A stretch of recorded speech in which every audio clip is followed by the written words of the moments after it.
So since g of x is defined as this function, and we're looking for local extrema, max and min, and we're going to say this one's no calc,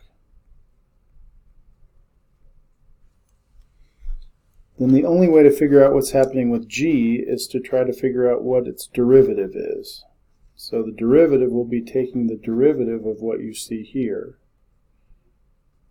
with respect to x. So when I take the derivative of 4, I get 0. And when I take the derivative of the integral, the fundamental theorem of calculus says these undo each other, and I'm going to have 3 minus 2x squared. But I also have to multiply that by the derivative of any limit with an x in it, so I'm going to multiply by 4x.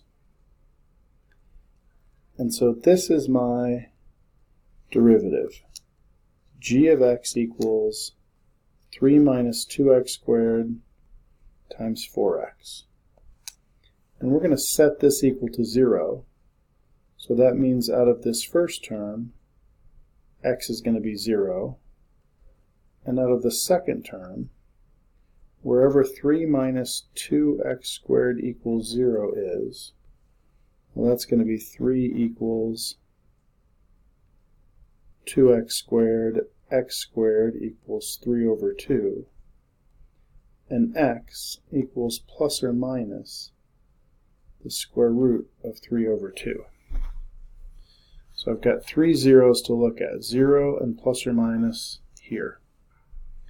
So as I look at this, this is going to be the end behavior of 4x times negative 2x squared, or negative 8x cubed. Well, that's going to be something that goes from high to low. So as I think about my derivative, I've got zeros at negative square root of 3 over 2, 0, and positive square root of 3 over 2. I come through with the end behavior shown. That means I'll have a max,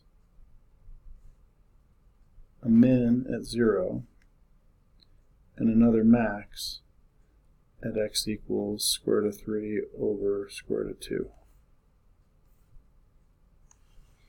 Those are our 3 answers and what's happening at each one.